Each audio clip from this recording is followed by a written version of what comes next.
Okay, so from last part of our discussion हमको इतना पता है कि हमारी कचरा गाड़ी दैट इज ग्लूटामीन लीवर के डंपिंग ग्राउंड में पहुंच चुकी है। पर अब और यहाँ पे लीवर में हमने लगाया है एक waste treatment plant, and waste treatment plant है यूरिया साइकिल।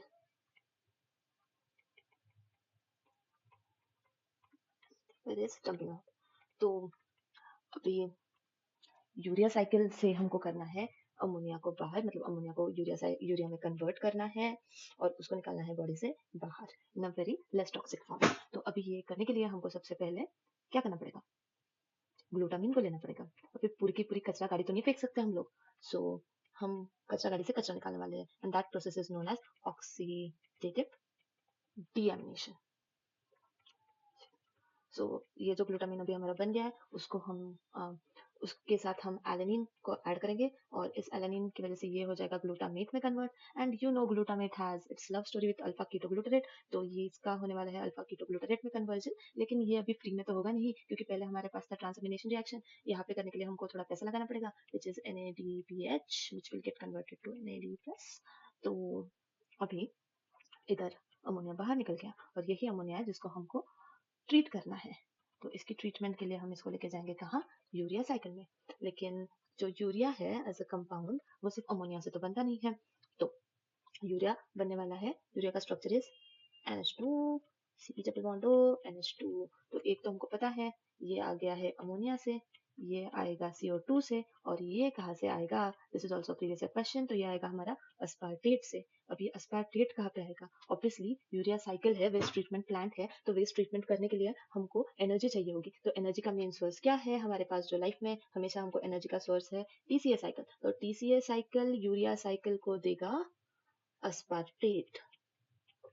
और यूरिया साइकिल ठीक है, कचरा है, कचरे से बाद में हम लोग क्या बनाते हैं, फॉसिल फ्यूल, फॉसिल फ्यूल से F एंड F से इज फ्यूमारेट, यो फ्यूमारेट से वापस एनर्जी बनेगी, तो फ्यूमारेट यूरिया साइकिल देगा TCA साइकिल को। This is it, now will go ahead.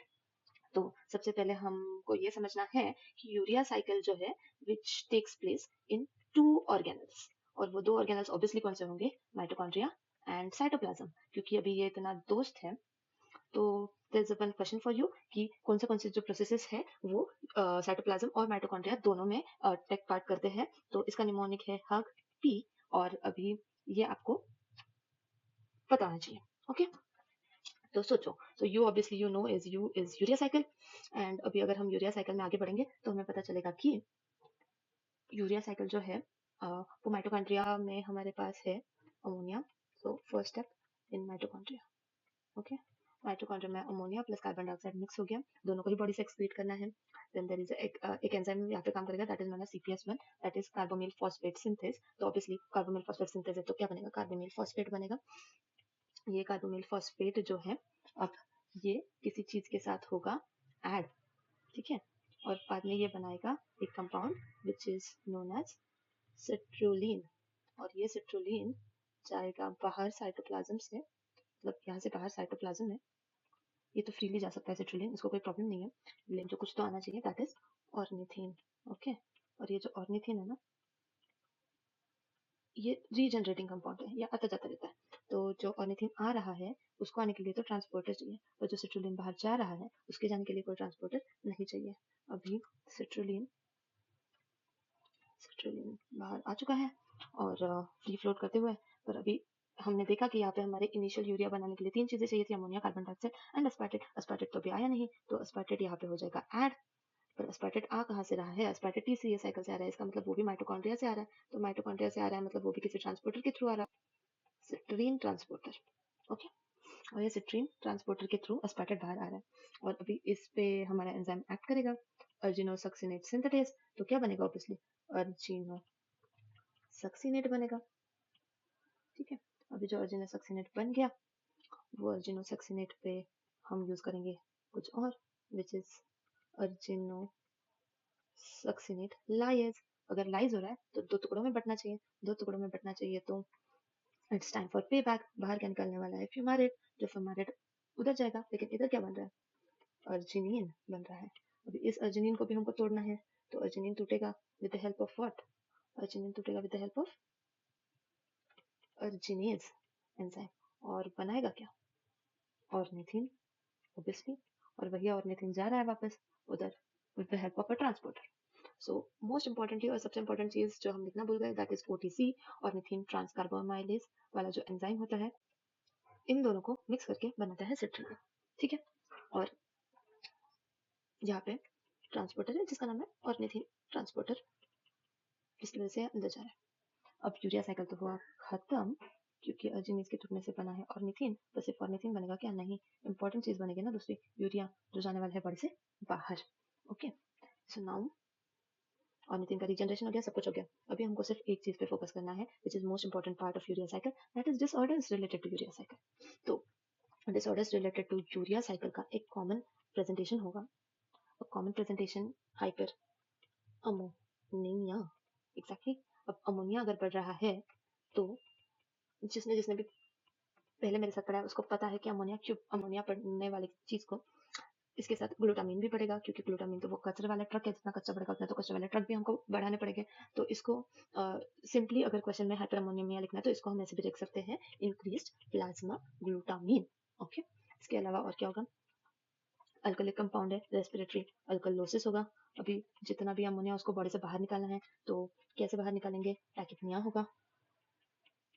Okay, इसके अलावा क्या होगा? सबसे इंपॉर्टेंट चीज है encephalopathy, because ammonia affects brain सबसे ज्यादा। तो दीज आर कॉमन पॉइंटर्स जो क्वेश्चन में आए, तो you have to think about a urea cycle disorder. Now urea cycle के पास जाके देखते हैं कि डिसऑर्डर्स क्या क्या हो सकते हैं। सबसे इंपॉर्टेंट, अगर तुमको हाइपर अमोनियमिया कराना है तो सबसे ज्यादा क्या क्या डिफेक्टिव होना चाहिए? सबसे पहले तो अगर CPS1 वाला एंजाइम काम नहीं करेगा तो यूल हैव हाइपर अमोनियमिया, लेकिन ये कौन सा होगा? Hyperammonemia type, okay, hyperammonemia type 1। Okay, similarly अगर OTC काम नहीं करेगा तो भी आपको पता है कि OTC ने अगर काम नहीं किया तो कार्बोमिल फॉस्फेट जमा हो जाएगा, और कार्बोमिल फॉस्फेट यानी अमोनिया तो कार्बोमिल फॉस्फेट में कन्वर्ट होगा, लेकिन अमोनिया भी बचेगा क्योंकि आगे तो रिएक्शन नहीं जा रहा है। तो एंजाइम्स के सैचुरेट होने के बाद, तो this is going to be hyperammonemia type 2, because this is not so obvious one. And then और कोई तरीका है जिससे अमोनिया बढ़ सकता है? यस, क्योंकि अगर OTC के लिए दूसरा जो रिक्वायर्ड क्या है? ऑर्निथिन। अगर ऑर्निथिन काम नहीं करेगा तो फिर भी हाइपर अमोनियमिया हो सकता है, तो हम इसको हाइपर अमोनियमिया टाइप 3 बोल सकते हैं। लेकिन इंस्टेड ऑफ दैट, अगर ऑर्निथिन ट्रांसपोर्टर काम नहीं करे तो हम इसको बोलते हैं ट्रिपल एच सिंड्रोम, बिकॉज सिर्फ अमोनिया नहीं बढ़ेगा इसमें, ऑर्निथिन भी बढ़ेगा, और एक तीसरी चीज बढ़ेगी विच इज होमोसिट्रुलिन। अभी होमोसिट्रुलिन क्यों बढ़ रहा है वो हम देखेंगे। तो ये जो कार्बोमिल फॉस्फेट है ना, कार्बोमिल फॉस्फेट, ये बहुत ही चालू चीज है। इसको जो मिलता है ये उसके साथ मतलब डिसीज के हिसाब से किसी और के साथ मिक्स हो जाके कुछ भी बना देता है।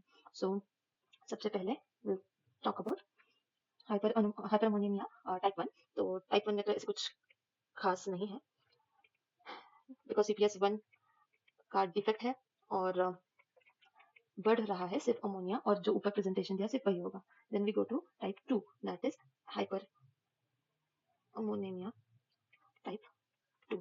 तो टाइप 2 हो किस वजह से रहा है? It is occurring because of OTC defect, और OTC डिफेक्ट की वजह से क्या हो रहा है? यहाँ पे अमोनिया बढ़ रहा है, नॉर्मल सारी चीजें हो रही है, उसके अलावा अदर देन दैट यहाँ पे बढ़ रहा है कार्बोमिल फॉस्फेट। कार्बोमिल फॉस्फेट अगर बढ़ेगा, तो मैंने बोला था आपको ये बहुत चालू चीज है, तो जब भी कार्बोमिल फॉस्फेट बनेगा तो इस पे एक दूसरा एंजाइम एक्ट करता है, दैट इज CPS2, और वो करता है पिरिमिडीन का सिंथेसिस। तो पिरिमिडीन का सिंथेसिस हो रहा होता है, लेकिन इस सब में पिरिमिडीन के सिंथेसिस में एक इंटरमीडिएट है,